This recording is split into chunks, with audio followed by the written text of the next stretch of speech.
Lehenik eta behin aurkezpena, Antonio Igea ekonomialaria da, ekonomia eta enpresa zientzietan lizentziatua, berrikuntza publikoko aditu izateko ikastaroa eta politika publikoen ebaluatzeko masterra dituena. Cuenta con experiencia en el ámbito público. Esperientzia du arlo publikoan eta pribatuan, enplegu eta inklusio arloan, kualifikazio profesionaletan eta sistema eta politika publikoen ebaluazioan eta baita ere kudeak eta aurreratuan, ere bai 1998tik lanbide lan egiten du, eta politika publikoen nazioarteko sareko kide izan da. Lehen da bizeskatuko diot Antoniori, gure berarekin egongo diren maikoak aurkeztu aurretik, 10 minutu lapurtu dizkizugu. Kontatu mesedez, Antonio, gero konpara dezakegun, gero ikusiko ditugun esperientziekin, zer da besaldi labur. Mesedez, konta iguzu, bai, ederki. Lehenik eta ben, esan behar dut, Carlosen hitzaldiak urduri jarri nahuela besaldi gisa. Jadanik ebaluazioaren txapeldun gisa gu aitortzea, kalifikatu egiten gaituzue garrantzitsu gisa. Baina, alde positibotik ikusita erronka bat planteatzen diguzu. Hau da, besaldiri erronka bat planteatu diguzu, organoen eraikuntzari dagokionez. Uste dut besaldik, sortzen dela araudiaren arletik, 14/22 legearen eskutik jaiotzen da, eta batez ere uste dut araudizko esparru horiek bi alde onak dituztela. Berantzuna ematen diote alde batetik aspirazio bateri, hau da, irteera puntu bat sortzen duela, aitortu egiten du arauak, zer den ebaluazioa arlo publikotik, hau da, arauzko garapena kontuan harturik. Uste dut bi lege hoien ondorioz, organoa eta ebaluazioa arau mailara igotzen dituela. Beraz, uste dut ebaluazioa errealitate publikoan txertatzen duela.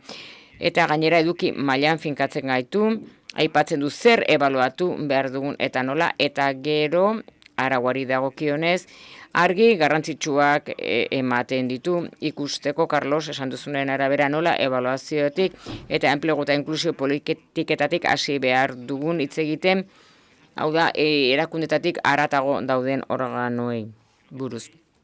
Uste dut lege horrek aipatu egiten duela nola iritsiko den ebaluazioa legebiltzarrera, nola iritsiko da hainbat espaziotara, enplegu kontseiluetara esate baterako, inklusio arlora, eta beraz ari gara aldarrikapen bat egiten, eta ebaluazioak irten behartzuelako gaur egun ebalutua zen politika horretatik kanpo. Esas normas. Badago beste elementu interesgarri bat. Publizitateaz hitz egiten duena. Nola egiten dugu ebaluazio horren berri emateko? Eta mezu bat azpimarratu nahi du, denbora asko daramat hori egiteko saiakeran. Publizitateari buruz ari naiz. Nik esango nuke garrantzitsua dela. Informazioa gure portaletan jartze horren artean, pentsatzea horrekin informazioa ematen diogula, esango nuke hori akats bat dela. Alegia, informazioa eskura jartzeagatik ez du esan nahi jaso behar duen horrek ulertuko duenik nire politikaren berri. Horregatik bestelako kontzeptu bat lantzen ari gara. Alegia, informazioa eskura ematea, entregatzea, ezta? Politika publiko ez ari garenean entregaren kontzeptu hori landu behar dugu. Alegia, zer esan nahi du, nola esan nahi du, nori esan behar diot. Eta horrela, lortuko dugu informazioa harago iristera, eta ez bakarrik gure ingurukoen gana. Ez dakite, enplegu bulegoretara, gobernuzkanpoko erakundeetara, iristea lortuko dugu. Nire maikideak aurkeztu nahi izkitzuet, baina aldez aurretik hausnarketa bat partekatu nahi duet zuekin. Ebaluazioaren instituzionalizara heltzeko 3 elementu behar ditugu formula horretan. Arrakasta izan nahi badugu behintzat. Legeak ezartzen du ebaluatu beharra. Baina horretaz gain, ebaluatu nahi izan behar dugu. Eta horretarako, gure erakundeetan, testu inguru egokiak sortu beharko ditugu, lankidetzarako. Eta horretarako, gure erakundeetan ikasten jarraitu beharko du. Eta hobetu egin beharko dugu, gure jendeak ebaluazioarekin lan egiteko grina hori izan dezaten. Ebalu behar izatea, ebaluatu nahi izatea, ebaluatu ahal izatea ere bai. Eta horretarako, gune egokiak behar ditugu. Badago kontzeptu interesgarri bat, OCDE-tik hartuta. Ebaluazioaren alegia aukerak ematea zuen esku hartzeen atzean dauden hoiei, pertsonak ahaldundu behar ditugu. Lankidetzan lan egin dezaten, eta bukatzeko. Egin behar izatea, egin nahi izatea, egin ahal izatea, eta ebaluatzen jakitea, hori litzateke laugarrena. Ebaluazio gaitasuna garatu behar ditugu. Ebaluaziorako gaitasunak, ez bakarra, gehiago, alegia, proiektuak kudeatzeko gaitasuna, proiektu horiek eskatzeko gaitasuna izatea, hirugarren taldeekin, hirugarren erakundeekin lan egiteko, eta gero koordinazioa egiteko gaitasuna, hoien kalitatea bermatze aldera. Beraz, ondo dago lege bat izatea, araudi marko bat izatea, ondo dago, bai, baina nahi izatea, ahal izatea, jakitea nola ebaluatu. Hoie guztiak garrantzitsuak dira. Hori da nire mezua, alegia, pasatu behar dugu, historikoki egun dugun ebaluazio horretatik, ez beste entzat egiten genuen hori, uste dut Carlosek hori adierazten naizuela, ebaluatu behar genuen, bestek esaten zigutelako. Hortik pasatu behar dugu bestelako ebaluazio batera, alegia, guri begira ere balioko duena. Eta gu hoietan zuek den osartzen zarete. Besaldiri buruzari gara, esaten dugu ebaluatu egin behar duela, bai. Baina ebaluatu behar horretan, hemen zaudeten guztiok parte hartu behar duzue. Ikuspegi parte hartzaile batetik eraikuntza lan bat egin beharko delako. Besterik gabe, orain bai Maiki dei bide emango diet. Lehen partean ikusi duguna izan da diagnosi moduko bat, ez? I pazientea dituko diogu, ez? Instituzionalizazioa hitz egin beharrean, I gaixoaz edo I pazientea hitz egingo dugu. Ikusi dugun paziente horrek baditu osasun arazo batzuk, eta espero dut kalifikatzeko gai izango garela, arazo horiek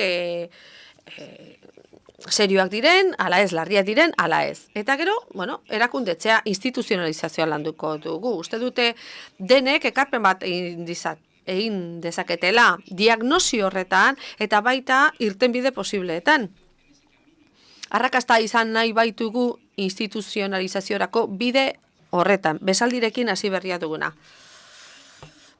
Zatozte Stephen Sinclair, hor ikusten dituzue, beraien datuak.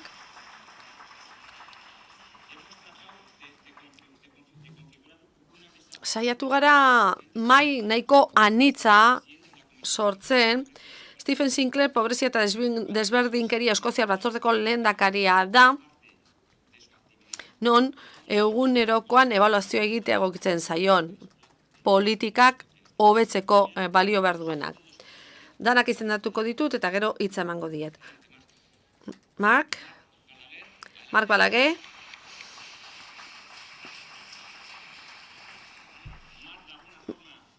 Mark Ibalua, politika publikoak ebalatzeko Kataluniako Institutuko zuzendari esekutiboa da. Mark, zu txapeldun izenda zaitzakegu, ez da? Ebaluazioaren txapeldun. Egiturak sortzea da hemen ikuspegia zertarako, ebaluazioa babesteko. Hurrengoa Mari Jose Gomez dugu. Politika publikoetarako ebaluazio institutuko zuzendaria. Eta instituzionalizazioaren legearen baitan, estatu mailan lanean ari dira ebaluazio egitura batzuk sortzeko.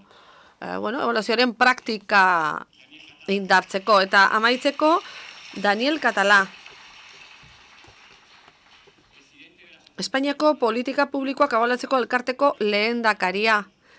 Sare ikuspegia da berea, profesionalena, eta, bueno, alderdi hori ekarriko digu berak.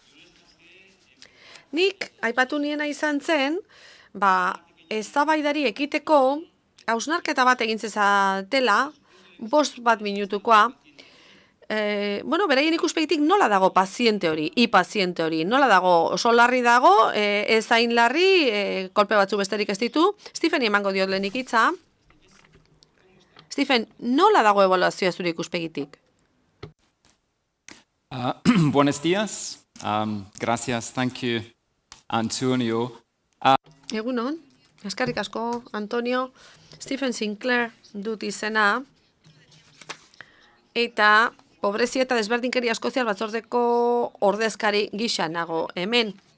5 minutu besterik ez ditut, gai konplexu bati buruz hitz egiteko, baina, hor disiplina behar dugu eta hori ona da, ez? Ideia bat ekarriko dugu beraz, argia. Eta zarata kanpoan utziko dugu. Hauxe da nire ideia. Komunikazioaren garrantzia aipatu nahi dut ebaluazioaren arlo horretan. Eta zertxo bat esan nahi nuke gure batzordeari buruz, pobrezia eta ezberdinkeria batzordeari buruz. Zein da gure zeregina? Kontuak ematea, pobreziarekin bukatzeko 2030 urtera begira, aurren pobrezioarekin amaitzea. Hori ebaluatzen saiatzen gara, eta laguntza ematen saiatzen gara, aholkularitza ematen saiatzen gara. Horrek esan nahi du kritiko jardun behar dugula, alde batetik, baina bestaldetik, beste zerbait ere behar da, ze pobrezia kontzeptu oso politikoa baita. Hau da, joan den astean argitaratu zen txostena, atzo Eskoziako parlamentuan eztabaidatu zen, eta behar bada jakingo duzue, hauteskundeak izango direla aurki erresuma batuan, eta gure ebaluazioak testu inguru oso politizatu horretan kokatu behar da. Nire mezua, aditu guztien aurrean, zuen aurrean, honako hau da. Alegia, boterea hitz egiten dugunean nola bermatu dezakegu denok entzungo dituztela. Eta politikak definitzen dituzten horiek nola bermatu guri entzuten ari direla. Konfiantza, harremanak, horiek dira funtsezko kontzeptuak. Beste osagai zientifikoa bezain beste. Metodologia sendo bat ere oso garrantzitsua izango da. Ze guri entzutea nahi dugu, ulertu behar dugu zein den testu inguru politikoa, konfiantza bat izan beharko dugu beraienganako eta bestelako alderdi batzuk ere bai. Eta azkenik esango nuke gure ahotsa eta esaten duguna indartuko dela modu aliatuan lan egiten baldin badugu adituekin batera. Voluntarioak izaten dira, erabiltzaileen esanetara daude, talde marginalak ordezkatzen dituzte, adibidez guraso bakarreko familiak, eta haien lanak indartzen du guk egiten duguna, politikak ezartzen dituztenen lana indartzen dute. Beraz, egiten dugun lana errealitatean oinarritzen da. Jakina, beti erabiltzailei begira lan egin behar dugu. Hoiek dira nire hasierako ideiak eta oso pozinago hemen egotea, zuen artean ikasteko desiatzen. Mar, un poco la pregunta es un poco la misma. Mark, galdera bera litzateke, zure ikuspegitik? Nola dago gaixoa, nola dago pazientea, ondo goaz aurrera egin dugu, zenolako oztopoak edo arazoa dauzkagu. Hasteko eskerrik asko, Alfonso Gurpegiri, Fernando, jardunaldi hau antolatzeagatik.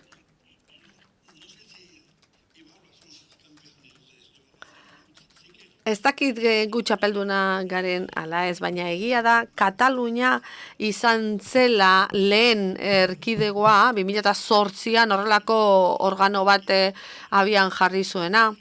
Eta hortik ikaskuntza batzuk etorri ziren, esango nuke ebaluazioak asko egin duela aurrera. Eta hasteko esango nuke pazientzia behar dugula, ezinbestean aurrera dijoala ebaluazioa, baina bueno, alderdi batzuk azpimarratu nahi ditut ebaluazioaren instituzionalizazioari dagokionez, zenolako metodologiak aplikatu ditugun. Katalunian esango genuke sektore askora iristen dela, ebaluazioa eraman dela sektore guztietara. Ehun politika publiko baino gehiago ebaluatu ditugu, maila ezberdinetan eta teknika ezberdinak erabiliz, inpaktua aztertuz, hirien testu inguruan adibidez. 232 ebaluazio lan ditugu konsultatzeko moduan daudenak, eta enpresek ikusi ditzakete, erakunde publikoak ere bai. Eta etorkizuneko esperantzak, nahiko onak dira. Kataluniako Generalitateak 2 urtera begirako antolamendu bat egin du, 150 egitea da helburua. Ibalua bezalako erakundek, baina beste batzuek ere bai, beren lana egin dezaten. Ebaluazio lan hori egin dezaten. Beraz, profesionalen komunitate bat dago, gero eta zabalagoa, zenbat eta eskaera gehiago izan, eskaintzak ere gora egiten du, hori gertatzen ari da. Aholkularitza zentruak edo ikerkuntza zentruak, eta horiek gehiago eta gero eta gehiago daude administrazioen beharrei begira. Gero administrazioetako, erakundetako departamentuetan ere gero eta unitate gehiago daude, eta esango nuke hori garrantzitsua da. Alegia, ebaluazioa soilik egiten duten unitateak badaude. Garrantzitsua, nire ikuspegian. Lehen planifikazioa, jarraipena eta ebaluazioa egiten zan, sail batean edo unitate batean. Gero eta gehiago unitate berezituak daude. Ikusten dugu gainera, jendea horretan zentratzen denean, ebaluazioan soilik orduan bai etortzen dela izugarrizko aldaketa bat, ez? Beraz, singularizazio hori, berezitze hori, ez? Jendea soilik ebaluazioan jardute hori, adibidez aurrekontuetara begira eta bar, horrek ekarri duela egoera hobetzea. Gero, Kataluniako parlamentuak gero eta eskaera gehiago txartatu ditu, alegia gero eta gehiago eskatzen du ebaluazio horiek egitea, mozioen bidez eta bar. Bestalde, gero eta erakunde gehiago daude Katalunian ebaluazioak egiten dituztenak arlo ezberdinetan. AKU, Unibertsitateko Kalitate Agentzia, eta gero ebaluazio ekonomikoa egiten da, adibidez, ekonomia sailaren baitan, presidentzian, lehendakaritzan ere bai, horietan guztietan ebaluazioa egiten da. Eta gero kontuen sindikaturan ere, 3 teknikari daude orain, ebaluazioa arduratzen direnak, eta, ebaluazio tresnak aztertzen dituztenak. Eta horrek guztia, ebaluazioaren kultura bate sortu dute. Guk horretan gobernuari lagundu diogu, ebaluazioaren instituzionalizazioa susta dezan. Finantziazioaren ikuspegitik, 65% aurre egiten diogu, ebaluazio komunitate bat egon badago, interesa daukatenak ebaluazio hori egiten, gaur hemen zaudetenok bezalaxe, hoiek ebaluazioak, tresnak eta bar aurkezten dituzte. Bestalde, ikusi genuen, gero eta eskaria handiagoa zegoela, eta gure agentzia txikiegia zela, ez geneukala gaitasunik denei erantzuteko. Tira, orain, profesionalen sare bat sortu dugu, erantzun hori eman izateko, eta esango nuke, bueno, horrek guztiak osasun ona adierazten duela, baina, gero esan beharra dago baita ere, asko dagoela egiteko, oraindik, hasteko. Auzitan jarri behar da, ea, administrazioek laguntzen dioten marko horri, zenbaitetan oso zurruna da, eta zailtasunak ekartzen ditu. Ebaluazioa berez da, definizioz da, bestelakoen aldean ezberdina, espezializazio maila ezberdina da, eta, bueno, horrek egiten du, konplexu izatea. Bestalde, garrantzitsua da, ebaluazioaren merkatu edo ekosistema bat irudikatzea, non eskaria eta eskaintza hobeto harremanduko diren, eta gero araudi markoak, lehen aipatu denak, ebaluazioak egiteko daukaguna behar bada ez da egokiena. Eta hemengo Euskadiko markoa, bueno, egokia dela, eta beraz, bueno, horri buruzko hausnarketa bat egin beharko dugu, aurre egiteko. Bai, sakonduko dugu, aipatu dituzun irtenbide horietako batzuetan, bigarren parte hartzean, baina orain Mari Joseri emango diote hitza. Mari Jose, nola ikusten duzu ebaluazioaren praktika? Bueno, ezin nuke ikuspegi negatibo batetik abiatu. Ezin dut esan pazientean larri dagoenik, ez? Neri dagokit, modu baikorrean jardutea, ebaluazioaren lege bat onetsi baitugu,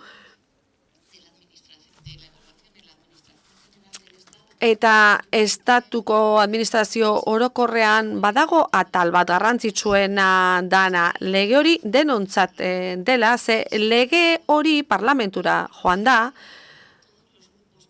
eta bertan alderdi politiko guztiek aztertu dute, eta administrazio guztiak ordezkatzen dituzte, alderdi politiko horiek. Eta hori harago doa, estatuaren eskuetatik harago. Lege hori hor dago eta denontzat dago hor. Gero zehatzago hitz egingo dute legari buruz, baina esan nahi nuke hor badaudela guztioi begirako elementu batzu dituela, osage batzu dituela, eta azkenean azterlanak egiten direnean, OCDE mailan, bueno, dauzkagun zailtasunak antzekoak direla eta horregatik denon ekarpena direla garrantzitsuak. Gainera, kanpoko terapiak onuragarriak izan daitezke pazientari begira. Ze politika publikoen ebaluazioaz ari gara hemen, baina azken batean, zer dira horiek? Hartzen diren erabakiak, politikariek hartzen dituzten erabakiak, zertarako herritarren arazoei erantzun bat emateko, arazoa konpontzeko. Beraz, politika publikoen ebaluazioaz hitz egiten dugunean, ez gara soilik gastu publikoa zari. Ze gastu programa oso egokiak egon daitezke, erainkortasunan ikuspegitik, baina askotan herritarrak kanpo geratzen ziren.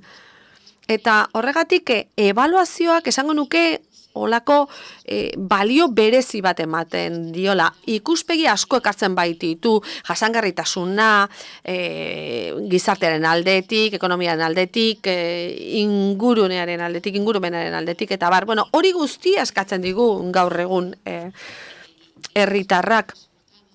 Eta azkenean erantzunak edo emaitzak ere aurkeztu behar dira, eta jendeak eskura izan behar ditu, eskuragarri jarri behar ditugu.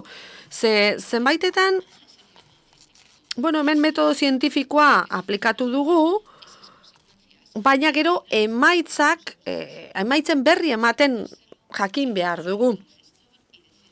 Kudeatzaileari eraman behar dizkiogu guk datu horiek. Begira, hau atera da eta ikusi behar duzu, bueno, hau ez dela zure kontra egiten den zerbait, zuk hartu duzun erabaki horren kontra, ez. Hau ulertu behar duzu datu batzuk bezala, evidentzia batzuk bezala, zertarako, hobetzen laguntzeko eta herritarren bizitza hobetzen laguntzeko.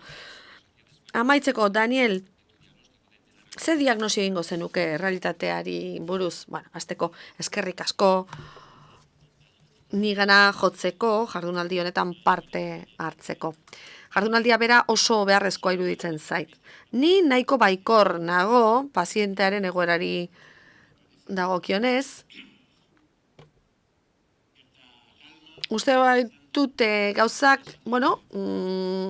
mantxo edo egiten ari direla, baino bide egoki hartu dutela. Ni pasadizo bate aipatu nahi dizuet. Ni naiz ebaluatzailea, ni ikertzailea naiz, ebaluazioaz ikertzen dut, instituzionalizazioa interesatzen zait naiz, eta behar bada gaia ez den oso erakargarria.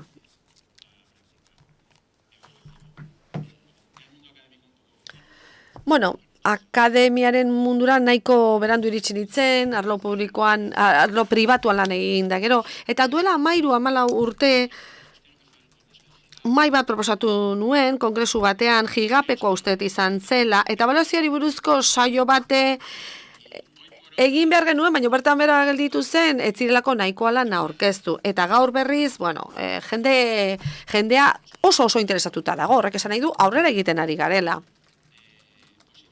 Eta hori, oso egokia, oso ona dela. Gure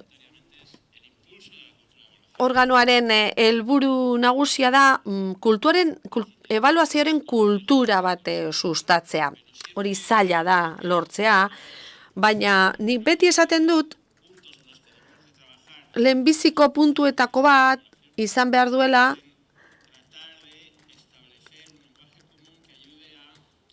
lenguaia komun bat sortzea, zertarako gaitasun komunak sortzeko baita ere edo garatzeko, lehen aipatu diren hoiek bermatzeko, ez? Egin beharra, egin nahi izatea, egin ahal izatea, ez?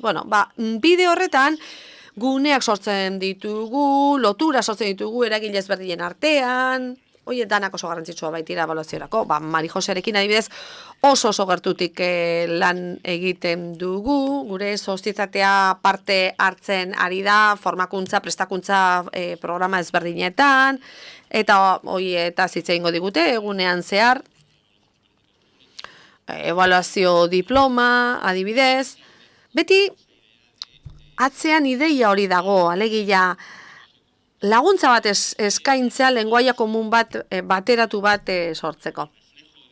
Eta horren, edo egoera horren isla den zerbait ere aipatu nahi dut, uste dute nahiko baikor egon gaitezkela. Duela pare bat urte Valentziako enplegu zerbitzuarekin lan egin genuen ebaluazio sistema bat ezartzeko.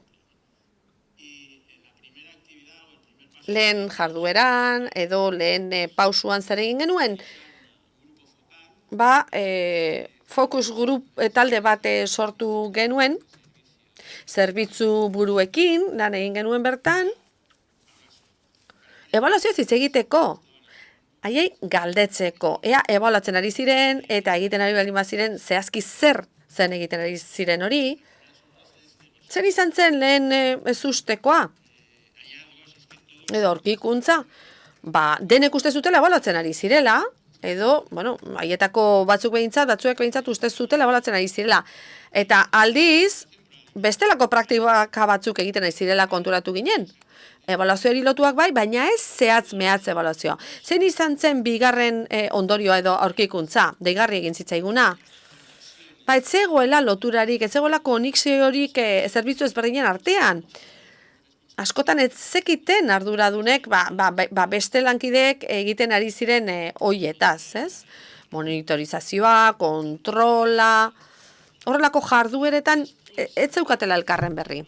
Eta fokus talde horren ondoren, zerbitzu buruak atera ziren ulertuta zertzen ebaluazioa. Eta zerk egin zezaken ekarpen bat ebaluazio sistema balizko batean.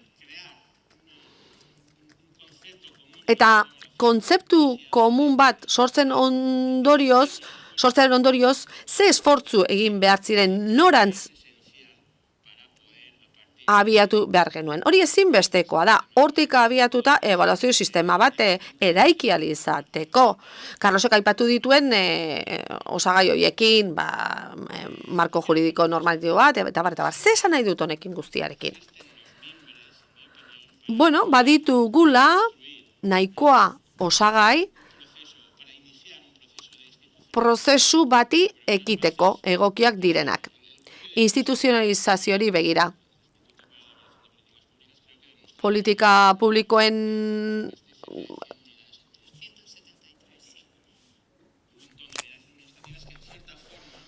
azterlanean, 170etik gora organo zehaztu ziren, aurkitu ziren, horretan ari zirenak. Eta beraz, ze gertatu behar du, dauden unitate horien arteko konexioak sortzea, eta hortik abiatuta hitz egitea zer den kalitatea, hortik aurrera definitzea zeintzu diren beharrezko gaitasunak kudeak eta lan hori egin ahal izateko.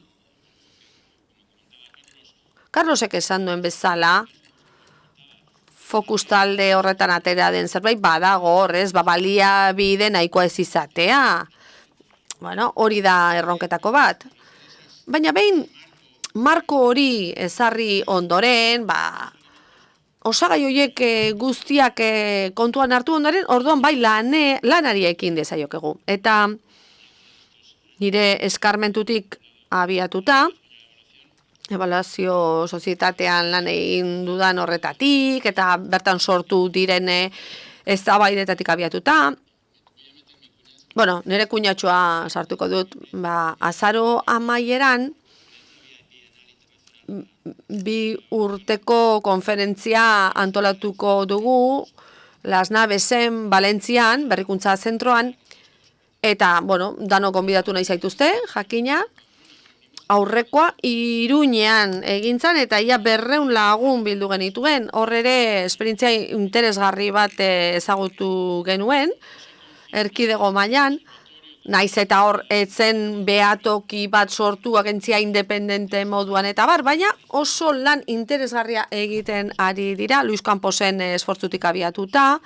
politika sozialak aplikatzerakoan, edo ebaluatzerakoan. Kasu hartan,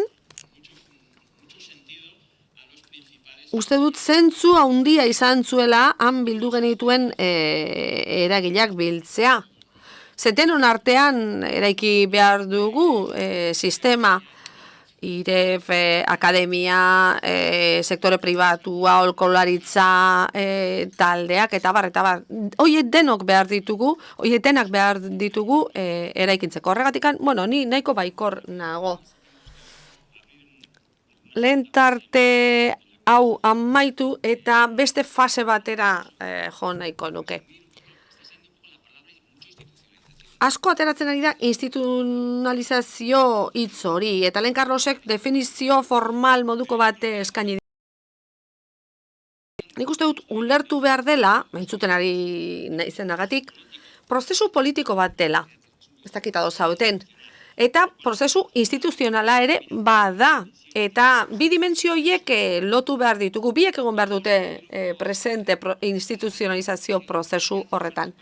Beste hausnarketa bat, ere bai ze behar da ebaluazioa instituzionalizatu ahal izateko. Uste dut konpromiso politikoa behar dela, eta horretan ados agertu zeate, ze ebaluazioa kokatu behar du, kudeaketa publikoa ulertzeko modu jakin batean, hor baitauka zentzu ebaluazioak. Eta nik beti azpimarratzen dute eraldaketa eta eraikuntza prozesuetan txertatu behar dugula ebaluazioa. Berrikuntzan egiten den bezala, digitalizazioan, horiek eduki dute beraien espazioa, eta, kudeaketa eta kalitate prozesuetan ere bai, urte batzuk badaramatzagu horixe aldarrikatuz, ebaluazioak ere eduki behar duela bere espazioa. De forma de entender la gestión pública, generadora de valor público. Uste dut horrela ulertzen dugula kudeaketa publikoa, edo behintzat, sozietate profesionaletatik horrela ulertzen dugu. Nik uste dut ebaluazioak presente egon behar duela, eta instituzionalizazio politika hori publikoak izan behar du. Eta horrek ekarriko du arrakasta izatea edo ez, ze elementutan fijatu behar dugu jakiteko arrakasta izan dugula ebaluazioaren instituzionalizazioa. Eta bigarren gogoeta bat, hau da, ebaluazioa, hitza asko atera da, badaude definizio formalak, baina nik galdetuko banu, hainbeste urteko esperientzien ondoren, nik uste du gure organizazio guztietan ebaluatu egiten dugula. Zuek denok badakit zuen erakundeetan eta zuen enpresetan ebaluatzen ari zaretela etengabe. Behar bada egia da ez dugula oso modu sistematizatuan egiten. Hori da ñabardura. Baina ebaluazioa ulertzen baldin badugu zuen esku hartzen informazioa biltzea enplegu politiketan, egiten duzuen lan horretan erabiltzeko eta edatzeko, erabat ziur nago zuek zuen interbentzio publikoez informazioa baduzuela, beraz lehen parte hori estalia duzue.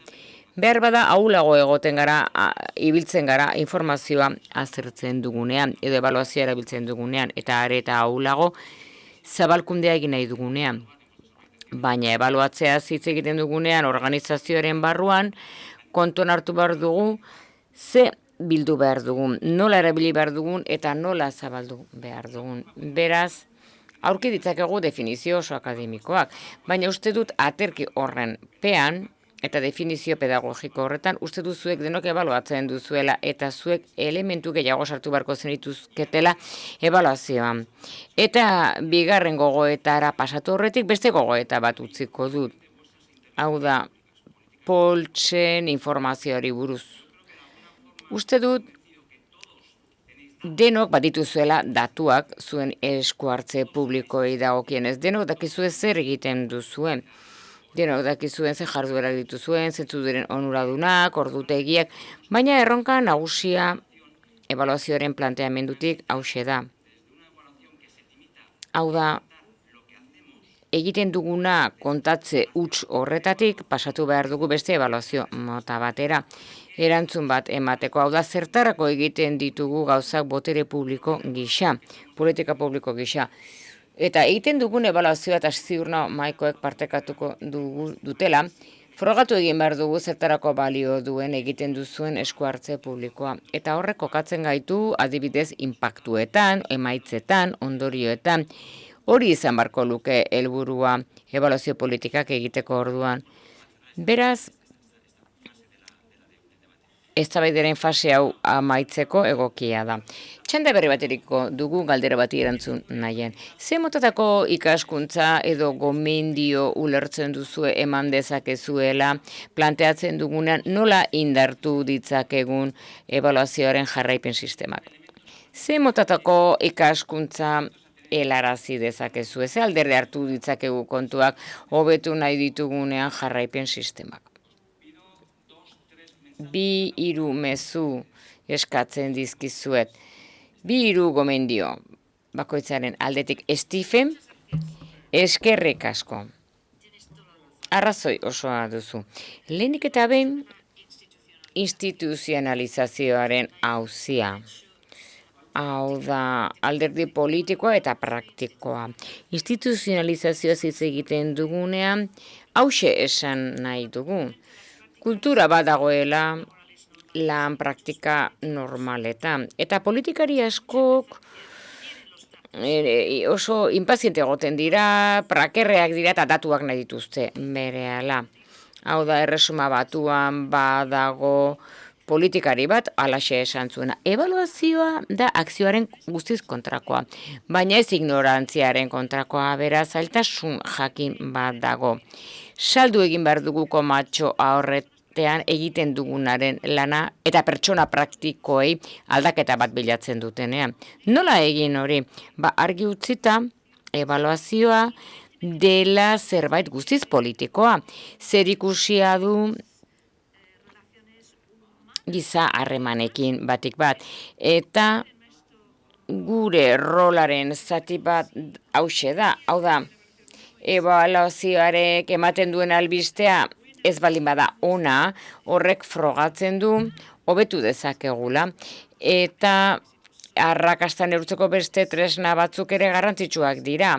Hau da, enplegu politikei erreparatuz gero, enplegu politika aktiboak, hain zuzen ere, nola irudikatzen da hori, arrakasta nola ikus daiteke zentzunetan, izango litzateke lortzea enplegu bat pertsona batentzat, naiz eta kalitate kaskarrekoa izan, eta naiz eta 3 hilabetekoa izan, hori gobernuarentzat, Britainiar gobernuarentzat arrakastaren neurria da, baina azkenean hauxe egiten dugu, lagundu egiten diegu, gehiago enplegu bat aurkitu dezaketen oiei, baina ez dugu arrakasta definitu. Eta ebaluatzaile gisa guk parte hartu behar dugu hautaketa irizpideetan jakiteko arrakasta zer den. Eta horrela izan beharko luke munduak. Horregatik harremanetara itzultzen naiz, pertsonek entzun egin behar gaituzte. Baina horretarako pertsona hoiei kontatu behar diegu baliozkoa den zerbait. Galdera honi erantzunez ebaluazio agentzia hasi berri bat hartzen dut gogoan. Jakiteko zer ikasi behar duten. Lehenik eta behin dimentsionatze bat egin behar da eta espezializazio bat ere tresne arloan. Espezializazioa teknika jakin batzuetan erantzun bat emateko egiten zaizkigun galdera guztiei. Lehen oso ondo azaldu digute. Hau da, galderak administrazioak egiten dituzte eta ebaluatzaileek erantzun bat eman behar diegu galdera horiei eta horretarako behar ditugu ebaluazio mota desberdinak kudeatzen dakiten hainbat langile. Eta baldintza beharrezkoa da ebaluazioak egitea noski. Baina guri oso erabilgarria izan zaigu produktuak eta tresnak lantzea. Adibidez laburpenak egitea, infografiak egitea, eta metodologiak aplikatzea jakiteko ze politikek funtzionatzen duten. Ze produktu horiek ez dira 150 produktua, baizik eta oso ikututa daude teknikariei begira eta zuzendariei begira. Eta gero pertsona askok akademiatik etorri arren behar dugu ikuspegi ez akademiko eta esoko mailakoa izatea, baizik eta empatikoak izan behar dute eta beharretara egokitzen jakin. Lehen hitz egin da ebaluatzaileen gaitasun teknikoi buruz. Eta gu saiatu gara beti kolaboratzaileak diren erakunde gisa lan egin. Hori errelevantea, funtsezkoa izan da. Eta baita ere lankidetza harremanak ezarri nahi izan ditugu ebaluazioetatik harago, ze azken batean administrazioek ikusi behar dutu ebaluazio agentzia bati dei diezaioketela eta esan eskari hau dugu eta hau ebaluazio bat izan alditeke bai ala ez. Eta gu konplizitatez lagundi ezaiekegu elkarrekin lan egiteko. Eta adibide bat jartzearren, lehen ikastaro batzuk egiten genituen, teknika kuantitatiboen ikastarok esate baterako.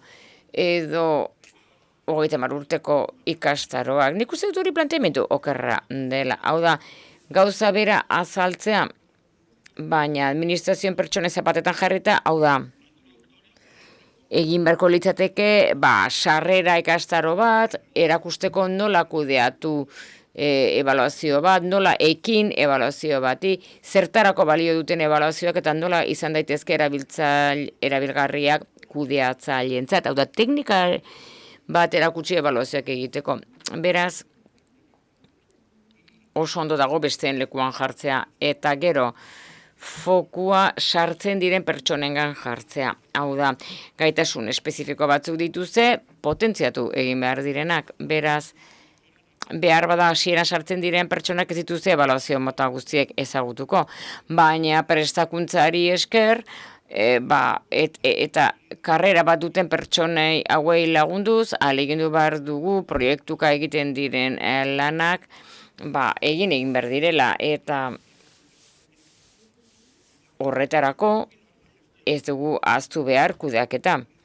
Ze asko fokalizatzen duzunean, pertsona berriak sartu behar dituzula, gaitasun bereziak dituzunak, kontuan hartu behar duzu kudeaketa bat badagoela oso beharrezkoa denak agentzia horri erantzuteko. Behar bada kompleksuagoa da administrazioaren ingurunea ez denean, edo lana ez denean ebaluazioak egitea. Beraz, kudeaketa langileak kementsu izan behar dute lan hau egin ahal izateko. Si cambiáramos la pregunta, en lugar de pensar qué deberíamos hacer, Aldatzen baldin badugu galdera, zergatik egin behar dugu edo zergatik ez dugu egin behar. Zergatik zer ez genukeen egin behar edo saiestu beharko genuke jarraipen eta ebaluazio sistemak sortzeko orduan. Gure prozesuan ikasi behar izan genuen aurreko agentziatik ebalen eskutik. Ez zuten ebaluazio bakarrik egiten, kalitatea ere zaintzen zuten, eta aztertzen zuten. Aztertu behar dugu zergatik gertatu diren akatsak. Beraz, diagnostikoa funtsezkoa da. Beraz, zer ez duzun egin behar diagnostiko bat, ez duzu egin behar. Ez duzu egin behar proiektu bat errealista ez dena. Ezin duzu proiektuak egiten dituzunean beti proiektuak handinaiak izan behar dute, baina iristen da une bat, proiektu bat mugatu egin behar dituzula. Hau da, non zaude, noraino iritsi zaitezke, eta zer ematen diote hasiera, ze referente pizten dute, eta zen bidetatik doa, ze batzuetan, hobe da gai puntual bat hartzea eta ez saiatzea dena hartzen. Eta ez da ezer egin behar aliantzarik izan gabe. Hau da, azkenean, administrazioa globala da. Eta behar dugu eragile guztiek laguntzea batez ere erreformak egiten direnean. Basate baterako gure kasuan 11 osagaian gaude sartuta, zorionez aprobetxatu behar izan genuen suspertze eta resilientzia plana iritsi zela, Europar Batasunetik eta eskatu zen ebaluazioaren errefortzu hori. Eta bai, erreformaren parte da. Ikusi behar baitugu ebaluazioaren barruan alderdi saiestezin bat, politikez publikoen zikloaren parte den aldetik. Eta ez dugu utzi behar ebaluazioa diseinutik kanpo, politiken diseinuan azpimarratzean bide luzea irabazten duzu, politika hori prest egongo baita, ebaluatzeko orduan, baina erabaki hartzaileak jadanik kontuan hartu ditu helburuak, adierazleak, eta jarraipen sistemak zeintzuk diren, lehen arrastori eman dizu. a Daniel, aprovechando un poco la amistad que me une con él, le voy a cambiar la pregunta. Danieli galdera aldatuko diot ere, bai, behar alda ebaluazio politika bat? Nik uste dut, baietz. Hori da nire iritzia behintzat. Horrek bermatuko du instituzionalizazio prozesu bat finkatzea, segurenez ez, 2005an Nafarroak lehen ebaluazio legea onartu zuen.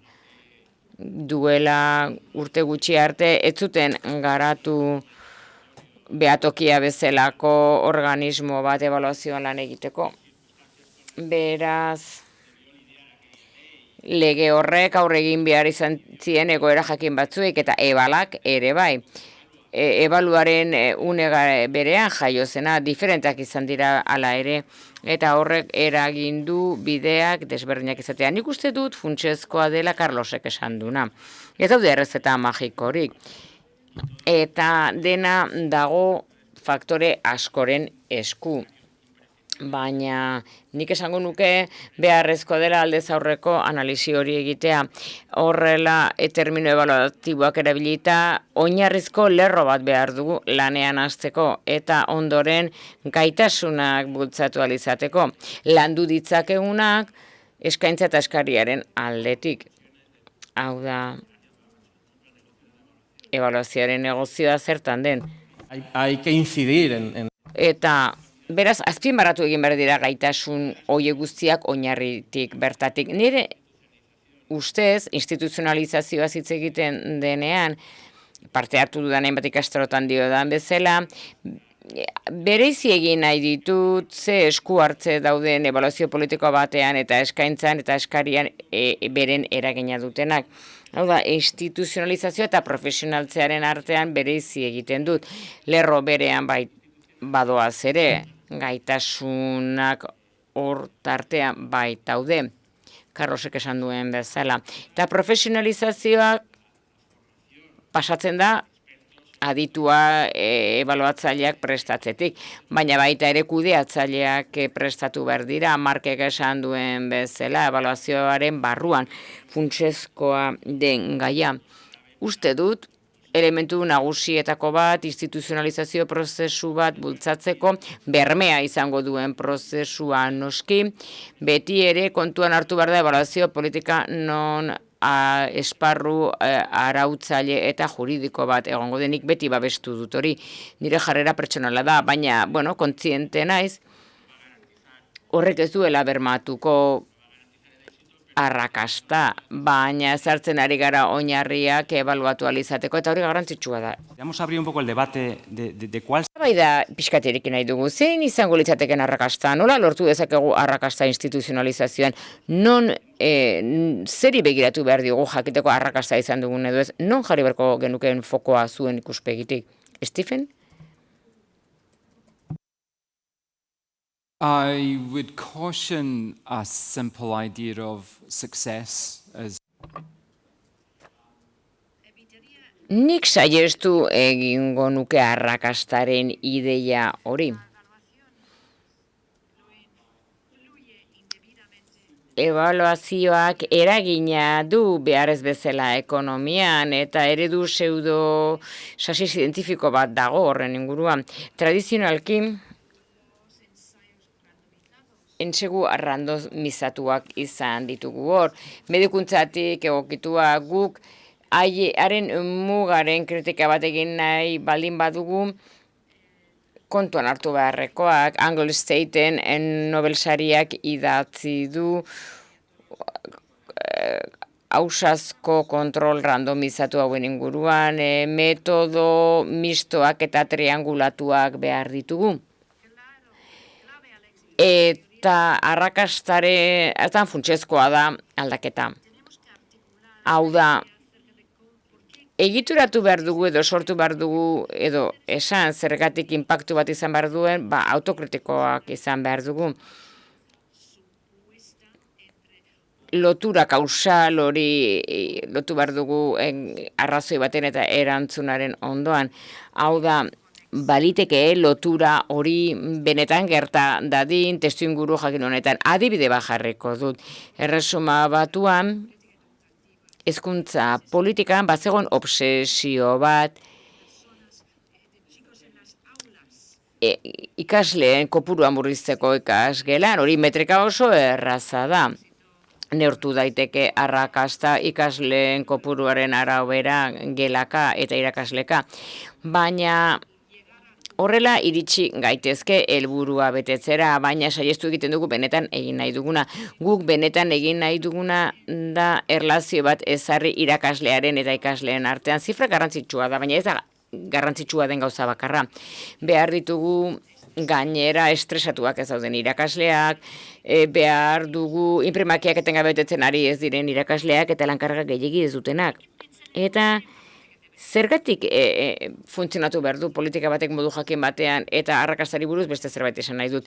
Testuinguru batean arrakasta izan dezakena beste leku batean behar bada ez. Asko ikasi dugu berrikuntza sozialaren inguruan, mikrokredituen inguruan, garapen bidean dauden herrialdetan, Bangladesen esate baterako, eta Afrika, Sahara azpikoan, baina hau ezin da eraman herrialde garatuetara, la merkatua desberdina delako eta ongizate sistema badugulako, beraz ez dago inoiz erantzun erraz bat. Baina esan dezakegu bai, zer funtzionatzen duen, ze biztanleriantzat non eta zein ingurabarretan, eta hori da ebaluazioan bat.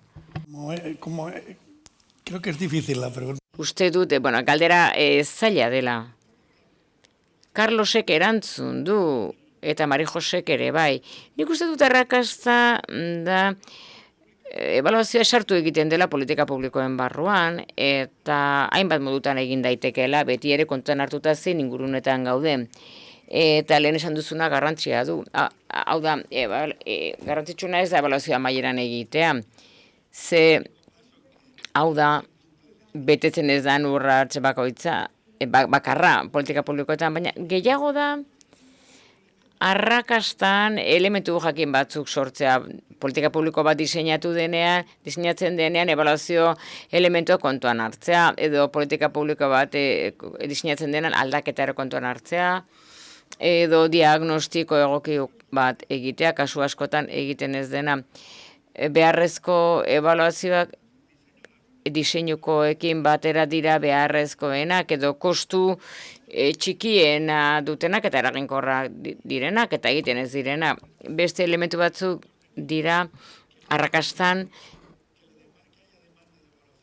ebaluazioen eskaria behar dugu, baina ez lege bat dagoelako, edo legeriak behartzen duelako baizik eta uste sendoa dugulako elementu funtsezkoa dela politika publikoak hobetzeko. Eta gero ebaluazioak erabili egin behar dira modu eskuzabalean. Guk ebaluazio bat egiten dugun bakoitzean inkesta bat bidaltzen dugu urtebete gero eta galdetzen dugu ea zerbaitetarako balio izan duen gure ebaluazioak. Eta ikusi dugu hau eginez gero 2009-tik 2016-rako emaitzak ikusi genituen eta gero 2017-tik 2020-rakoak eta handitu egin zen asko erabilera. Eta ez ebaluazioak hobeak direlako, baizik eta kultura handiagoa zegoelako ebaluazioan. Eta beste arrakasta faktore bada, ebaluazioko sistema bat beharrezkoa dela, gutxi gora formalizatua, hori ere beti testuinguruaren araberako da. Nork hartu beharko luke parteko sistema horretan? Nik uste dut lehen esan dela, hau da, eskaria eta eskaintza, hau da, ez dakit merkatu bat egon behar duen. Ez du zertan izan salerosketa merkatu bat, baina eskatzaileak ondo identifikatu behar dira, eta eskaintzaileak ere izan daitezke ebaluazio agenteak, konsultoreak, eta elkarrengatik hurbil egon behar dute, eta eskaritik hurbil egon behar dute. Eta horrela mekanismoak sortu, tresnak sortu, eskaria bultzatzeko administrazioetatik eta bi mundu horiek elkartzeko. Lehen hitz egin da ebaluazioen brokerren inguruan, erresuma batuan. Lagundu egiten dutenak bi mundu hauek elkartzen. Hau da, elkarrengatiko zorrun daundenak, eta gero lan astuna da biak elkartzea. Eskerrik asko, Mari Jose, galdera berbera zuen kasuan, non jarriko duzue fokua esateko, iristen ari gara? Gure kasuan, arrakasta erlatiboa da. Hau da, arrakasta izan dugu legea atera dugulako, baina agentziaren ikuspegitik, atzeratu xamar gabiltza. Baina uste dut arrakasta ebaluazioa egiteko orduan, politika publikoetan, beti ere kontutan hartu behar da hori egiteko orduan zer bilatzen duzu. Barne arrakasta lehen Danielek esan duen bezala, ni zerbait saltzera noa. Gu kompetentzia esparru bat sortu dugu ebaluazioa arloan, sortu berri dugu. Ebaluatzaile guztientzat, administrazio barruan eta mundu guztiaren esku jarri nahi dugu. Inapen dago jadanik eta ekitaldei formal bat egin behar dugu, beraz, lortu behar dugu faseak egitea, etapak betetzea, baina uste dut arrakasta handia etorriko dela, herritarren aldetik, ebaluazioak eskatzen direnean, eta emaitza hoiek erabiltzen direnean eta azalpenak eskatzen direnean, ez azalpen zigortzailea baizik eta demokratikoa. Zergatik ez dugu aprobetxatzen lan hori, kostu hori, eginen kostu hori gizabaliabidetan, finantzaketan, hobetu ahal izateko politika publiko horiek. Eta gero, arrakasta ere hauxe da, guk bilatu behar duguna, guk oinarrizko lerro bat behar dugu, eta autoebaluatu behar dugu gure burua, eta ez dugu arrakastek ez gaitu akatu behar, hil behar, gertakari zehatzetara eraman behar gaitu, eta ikustea lortu dugula plangintzan jarri duguna. Daniel, lehen aipatu duzu profesionalizazioa, instituzionalizazioarekin batera. Besterik esaterik, profesionalizazioa esan dut. Elementu funtsezkoa da. Eta ikuspegi horretatik, ekosistema ikuspegi horretatik, uste dut oroar eragile bakoitzak ebaluazioaren etorkizuneko sistema publiko sendotu horretan asumitu dezakeguna. Hau da, ebaluazioaren ikuspegitik, esate baterako, profesionalizazioari dagokionez, guk horretan uste dut eragina izan dezakegula, edo gaitasunak garatu ditzakegula. Eta babestu ekimen formatibo horiek guztiak funtsezkoa iruditzen zait. Gizarte asko garatu dituzte, guk oraindik ez hala egingo aldugu. Estandarra garatu behar dira, arauak edo gaitasun esparruak edo hainbat tresna lagunduko digutenak profesionalizazio hori egiten sistema bat eraiki ahal izateko ebaluazio publikoan. Baina uste dut, ebaluazio sistema bat sortzeko beharrezkoa dela pedagogia lan trinko bat egitea. Eragile guztiei begira. Uste dut funtsezkoa dela kidek komentatu dutena, hau da, herritarrek duten eginkizuna, hau da, eskari hori bultzatzea, ebaluazioa eskatzea herritarren aldetik, uste dut funtsezkoa dela. Eta hor badago elementu bat garrantzitsua dena lan pedagogiko horri ekiteko. Hau da, erakutsi behar da zein den ebaluazioaz egiten den erabilera erreala, komunikazio tresnak ere bilda. Eta bada esperientzia bat, nire zat oso interesgarria. Gaia hitz egiten dudan bakoitzean komentatu egiten dut gainera. Hau da, Jaliskoko estatua Mexikon, hor badu web horri bat eta jarraipena egiten dituen gomendioen inguruan, egindako ebaluazioen gomendioen inguruan. Argi dago, ebaluazioak ez du erabaki politikoa ordezkatuko, hori argi dakigu, baina froga batzuk eskaintzen ditu, eta horrek oinarritu egiten ditu erabaki politikoak nahi izan ezkero noski, erabili nahi izan ezkero, eta gomendioak lerro horretatik doaz, eta Jaliskok egiten duena hauxe da. Argitaratu egiten ditu gomendio horiek, egia ezatu zen neurritan aplikatzen diren, eta ez badira aplikatzen, saiatu egiten dira Jaliskon pizgarriak eskaintzen, arduradun politikoei esan dezaten zergatik ez duten egiten. Beraz, herritarrek oso ondo ulertzen du zer ari den gertatzen, ebaluazioaren emaitzekin, eta ez badira erabiltzen ari, justifikazio bat, zuriketa bat egin dezatela, ulergarria izateko moduan herritarrentzat. Pedagogia funtsezkoa baita ebaluazioa sendotzeko. Para ir un poco ya cerrando un poco la mesa. Sí. Vale, mai honi amaiera emateko, Stefeni adibideren bat eskatuko nioke, adibide horiek politikak aldatzen lagundu duena. Bueno, Stefeni bakarrik ez denoi, baina eta nola ebaluatu den hori? Bai, adibide bat emango dizuet, gustokoena duena, aurren pobreziarena, nik sustatu nuen, besteak beste, baina nondik sortu zen esango dizuet, ekonomistek, ekonomilariek txartatutako kontzeptu batetik sortu zen. Alegia, ze aukera kostua dagoen hor eta aurkakoa. Bi aukera, beraz, aukeratu alizateko. Aurren pobrezia, 23.000 milioi libra kostatzen da erresuma batuan. Gehiago kostatzen da jendea pobrezian mantentzea hori ekiditea baino. Eta horrek dinamika aldatu egin zuen, gauzak ulertzeko modu aldatu egin zuen. Pentsa dezagun, une batez. hezkuntza, garrantzitsua da, zeren, jende asko zerbitzuak erabiltzen ari da, jendea gaixotu egiten da, egia da, pobrezia kostu bat dauka, horretaz jabetuta gaude.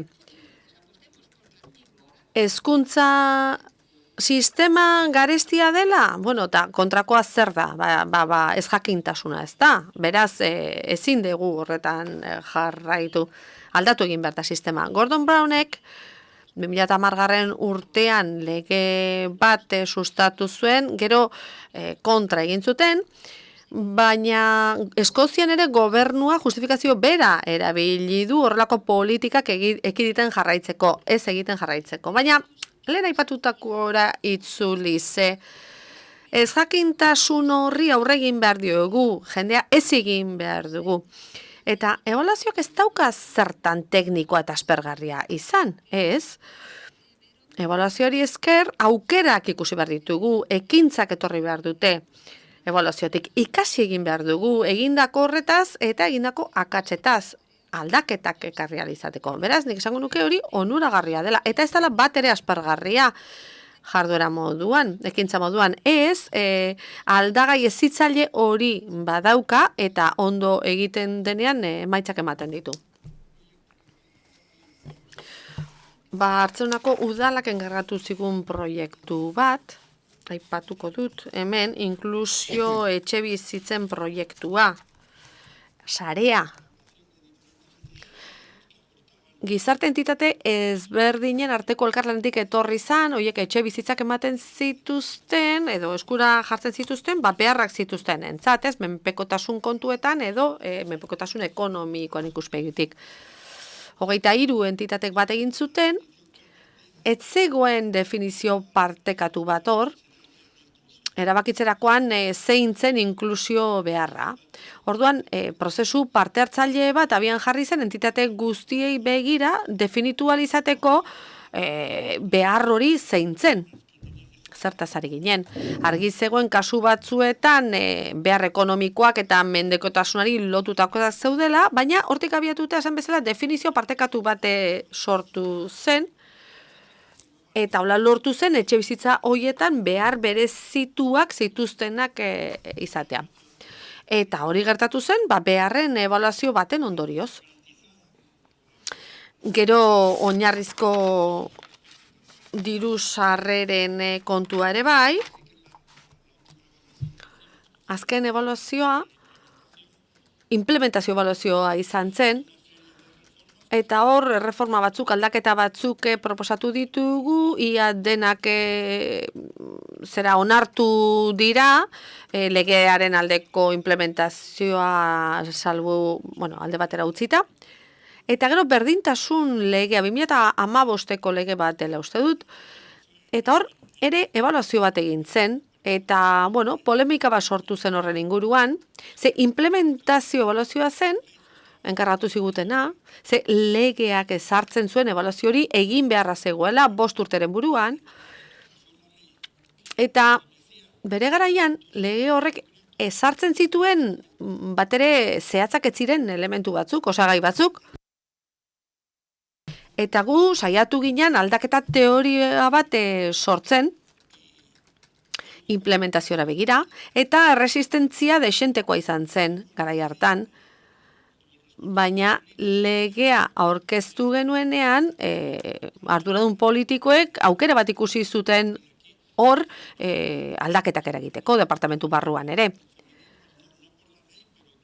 Eta hor berdintasun eta feminismo atalean aukera bat ikusi zuten, legeari erantzuna emateko, adibidez, espazio jakin bat sortzeko, datuak artikulatzeko, datuak egituratzeko, eta ebaluazio bat jarraipen bat egin ahal izateko.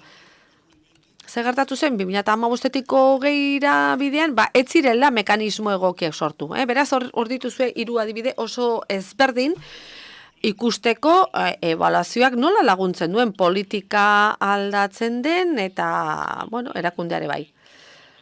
Azken 10 minutuetara iritsi gara, galderarik egin nahi bazenute, erabateko askatasunez, egin ditzazuen, mikrofono bat eskura izango duzue, eta pozik saiatuko gara erantzuten. Mikroa?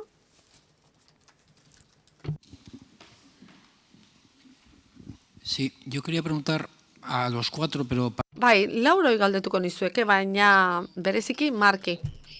Hemen bi eredu daude. Ibalua eredua, agentzia bata horre politika publikoak oroar baloratzen dituztenak, gurearen antzekoak, baina hor badago batzorde oso sektorekakoa pobrezian zentratzen dena, eta gero Euskadiren eredua dago Besalbirena inklusioan zentratzen dena. Mark, zuk hori aipatu duzu. Badira agentzia espezializatu batzuk, osasunean, lan egiten dutenak, edota hezkuntzan. Nola lor dezakegu tentsio horri aurre egiten, ez? Instituzionalizazio hori begira, politikak oroar ebaluatzen dituzten horien artean, eta politika zehatzak ebaluatzen dituzten beste horien artean, eskalak eta tamaina kontuan izan da. Euskadin 5 milioi herritar dauzkagu, Katalunian 8, Eskoziak 5, Euskadik 2, eta hor lurraldekako erakundeak arditzakegu. Beraz, alde batetik tamaina, eskala, bestetik espezializazio maila. Bueno, hoiei erreparatuz, zein ditzateke erantzuna? Bakoitzak alduen moduan erantzuten du, edo zein ditzateke hor erantzuna?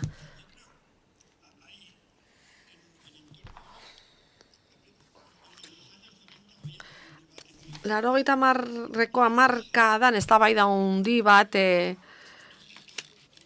sortu zen. Jakiteko agentzia non kokatzen zen, edo non kokatu behar zuen agentzia batek ebaluazioan. Exekutiboan, legelaria, legegilean, lehendakaritzan, non kokatu behar zuen. Esango nuke hori ja gaindituta dagoela, eztabaida hori gaindituta dagoela. Instituzionalizazio heldu horretan agentzia asko dago eta askotarikoak dira, gurea generalista da adibidez. Baina hau kanporatze positiboa litzatekela esango nuke, externalitate positiboa litzatekela esango nuke, hemen merkatu bat egon badago denontzat. Eta gainera, jabetuta gaude, zenbat eta eskaria gehiago egon orduan, eta eskaintza gehiago eskaina aitekela baita ere, eta positiboa dela agentziek elkarren ondoan egotea. Ekosistema bat egotea komeni da, jakina. Pixka bat behatoki lana egingo duena, ez guztiari erantzun bat emateko. Baina erresuma batuan, paradigmatikoena den horretan, esango nuke sektorekako agentzia daudela, ebaluazio egiten dutenak, horietako batzuk gobernuak finantzatuak dira, beraien zeregina egin dezaketen, eta gobernuak ez du esku hartuko edo oso gutxi.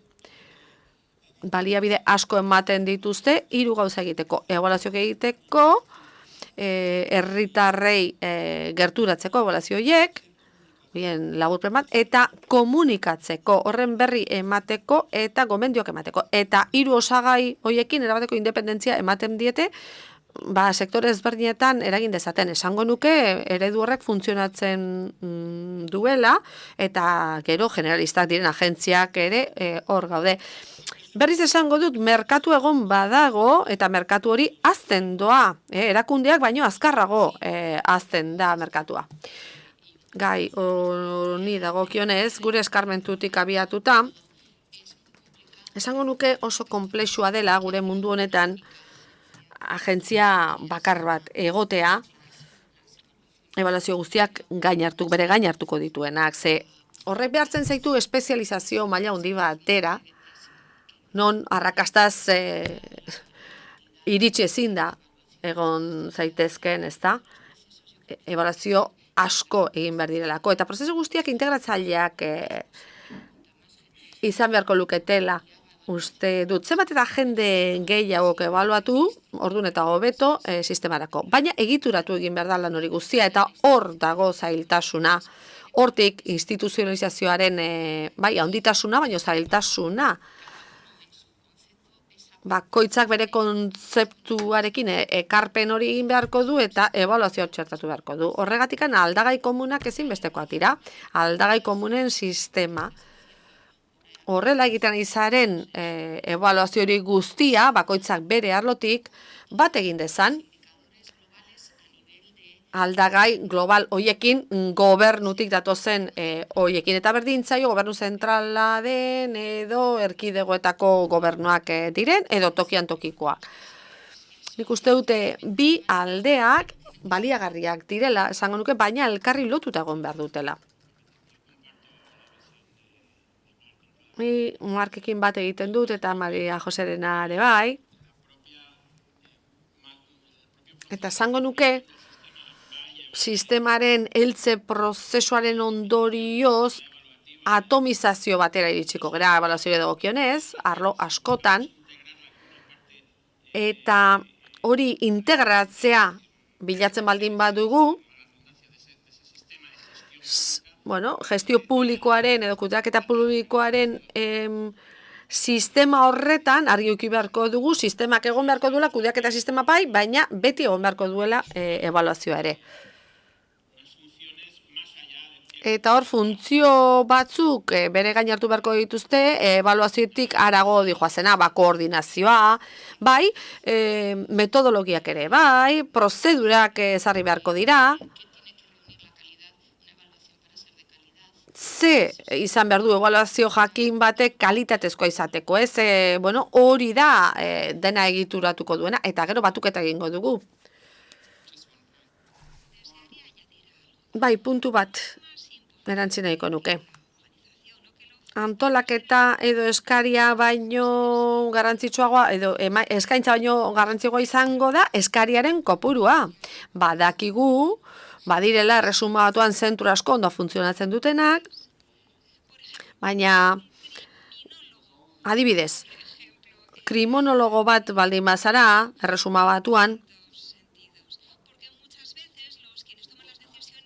askotan erabakiak hartzen dituztenek ez dakite gai bat eta orduan, orduan adi egon behar dugu, behar bada sare batek funtzionatu dezake, babesa eman dezake, oso ondo funtzionatu dezake, baina politiken gainean erabakitzen dutenekin harreman bat, koordinazio bat eduki behar dugu, eta hori da garrantzitsuena. Beste galderarik?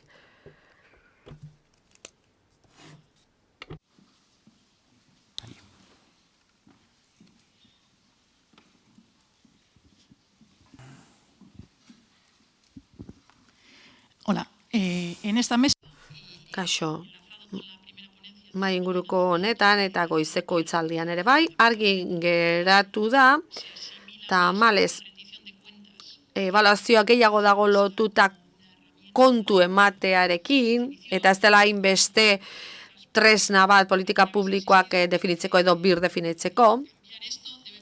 Hemen esan duzue hori aldatzeko konbentzituta egon behar dugula eta lan pedagogiko bat egin behar dela, baina nola egiten da hori? Badaukazu evidentziarik, ekintza plan jakin baten berri emango diguzue, ebalua Jalisco horretatik harago. Bai, hasieran aipatu dut Valentziako enplegu zerbitzuarena, ez? Hor proposamen bat egin genuen, ebaluazio sistema bat garatzeko, eta azken 2 urteotan, bertako langilek, askotan beren borondatez, prestakuntza berezituan parte hartzen dira, Sevillako masterrean, edo Bartzelonako diploma. Nik uste dut, mai gainean jartzen ditugunean, jendeari aipatzen diogun zer den ebaluazioa eta ez kontrol eta fiskalizazio tresnautza. Hortik aurrera, uste dut bestelako ikaskuntza prozesu horretan abiatu gaitezkela, enlightenment kontzeptu hartan kokatuta, ez da? Bai, hor kontu ematea egin behar da, baina bueno, ikaskuntza eta hobekuntza ere beharrezkoak dira. Danik esandakoari erantzi nahi nioke beste zerbait badago, esperientzia interesgarri bat Latinoamerikan, non 3 gako identifikatu zituzten instituzionalizazioan. Hasteko, konpromiso politikoa. Ebaluazioa ulertu nahi baldin badugu, konpromiso politikoa ezinbestekoa da. Bigarren osagaia, Zepalek planteatzen zuena zen, ebaluazio gaitasunak beharrezkoak dira. Horiek garatu behar ditugu gure erakundeetan. Ulertu behar dugu zer den ebaluatzea, zer den ebaluazioa kudeatzea, zer den ebaluazioa kontratatzea, eta zer da behin ebaluazio proiektua gure erakundera iristen denean, eta askotan entzungo zenidaten, hori gertatzen denean, garrantzitsua dena da bertan urrengo unean gertatzen dena. Ze erakunde horietan gero ez bada ezer gertatzen, ez dugu arrakastarik izan, ez dugu aurrera egin instituzionalizazio prozesu horretan. Beraz, galdetu zure buruari, zer gertatzen den txostena entregatu onderen, zer gertatzen den zuen erakundeetan. Eta hor berriz ere ahalduntze horretara noa. Zepalek 3. osagai batera aipatzen zuen. Pizgarriak eman behar dira, zertarako ebaluazioa egikaritzeko, errealitatera eramateko, aukerak eman behar ditugu. Ebaluazio hori gerta dadin. Eta horrek honako hausnarketa honetara garamatza. Goizeko eztabaida honetan zehar, espero dut tresna erraztaileak emango genituela, eta behar bador laburpen bat, laburbiltzen lan bat egin beharko genuke. 3C horietaz hitz egin beharko genuke. Hasteko, konpromisoa, ebaluazioari lotutakoa, konpromiso politikoa zari naiz, kontzientzia, ebaluazioari buruzko kontzientzia behar dugu gure erakundeetan, eta kalitatea behar dugu, ebaluazioaren kalitatea, kalitatezko ebaluazioa behar dugu, alegia, baldintza batzuen araberekoa, edo irizpide batzuen araberekoa, eta aldeko testuinguru bat beharko dugu, ebaluazioa ekarriko duena. Eta hori guztia baldin badaukagu, egoera egoki batera iritsiko gara. Carlosi galdetu diote gaur goizean, zenolako adibide egon liteken nazioarte mailan, non ebaluazio planifikazio fasean txertatzen den. Esango nuke, Japonia dela adibide on bat.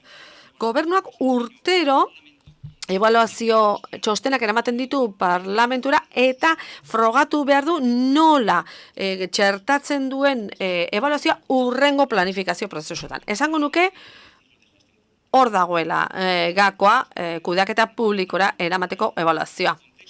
Testuingurua behar dugu, gaitasuna eta konpromisoa behar dugu ebaluaziorako. Beti esaten dut. Instituzionalizazio prozesu bati ekiteko ez baldin badaukagu zuen erakundeen konpromiso bat, erabakitzeko orduan evidentzia kontuan hartuko, eta barne ikaskuntza eta hobetzea gertatu ez dadin, zentzu dauka honek, ezta? Guk esaten dugu. Horrelako baldintzarik ez baldin badago, ote daukan zentzua. Ez dute protagonismorik kendu nahi.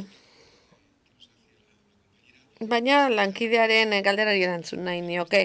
Aurkezpen honetan, bezaldiren aurkezpen honetan, esan nahi dugu, enpleguaren lege horretan aipatzen dela, 3 urtean behin txosten bat egin beharko dela, gomendioak egingo dizkionak enplegu sailari begira,